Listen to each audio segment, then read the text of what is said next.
Welcome to the MMA Vcast. I am your host, Maverick King. Me and my brother Remington, who is across the country, are going to talk about UFC 133 and what we think is going to happen.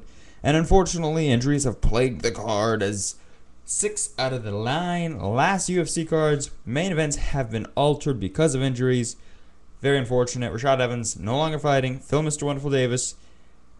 Now we have Tito Ortiz coming in, which is good because we want to see what Tito's going to do. But I'm not sure whether or not the card overall, very unfortunate that Rich Franklin's no longer going to be fighting Lil Nog.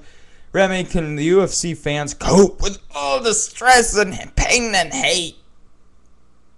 It's not easy.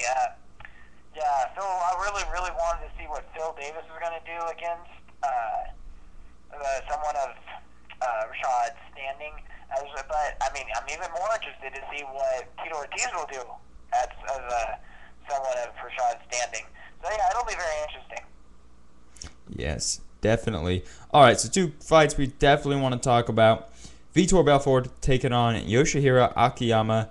Vitor Belfort coming off a painful knockout, front kick to the face, Steven Seagal style, by Anderson Silva. And now he's going to be fighting a man who is 1-2, could be 0-3, puts on very exciting fights, but not necessarily technically sound. He puts his chin in front of his hands and just goes at it, makes for very entertaining fights, but it costs him the win. He lost to Chris Lieben, lost to Michael Bisping, and he really needs a win here to solidify himself as a guy that can not just go out and be entertaining, but a guy that can win. And he's got to win and win now.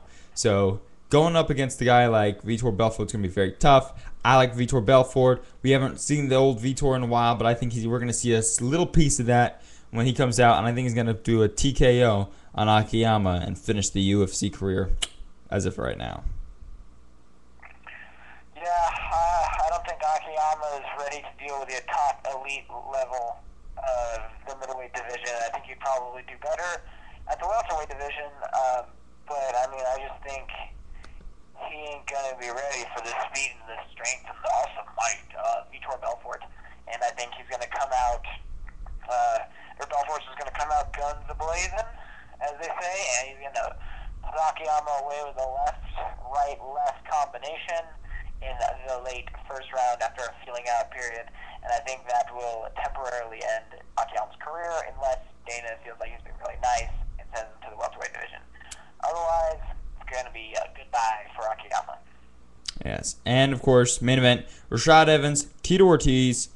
I love this fight, mainly because it's a rematch, but also because Tito, a lot of fire coming off his victory over, amazing victory, by the way. I thought he was going to get crushed and absolutely dominated by Ryan Bader. Beats Ryan Bader, puts him away in the first round. Meanwhile, and that was only a couple weeks ago. Meanwhile, you have Rashad Evans, hasn't fought since UFC 114 back in May of 2010.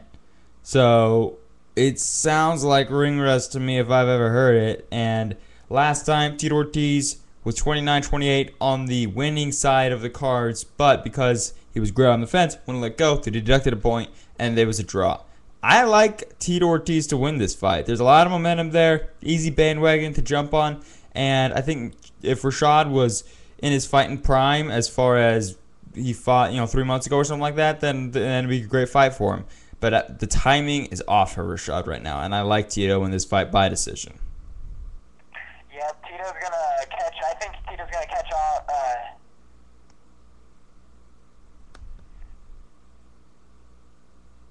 I think just Tito's going to get caught off guard, Evans is going to get caught off guard with Tito's just mental state right now, because I think he's just going to come out and knowing in his head that he can win, and he can be still a top elite fighter. And I just think that that's totally, Rashad is just looking way past Tito at this point. I mean, if he was looking past Phil Davis, I mean, just think of how much he's going to look past Tito Ortiz, who's this old guy on the downslide and just got a lucky win or whatever he may think. But he's going to look past him. He's going to say, I'm too good for this guy. And Ortiz is going to take that by the handles and run with it. And he's just going to use it to take him off guard, and he's going to ground and pound his way to a victory by a 30-27 unanimous decision. Very interesting.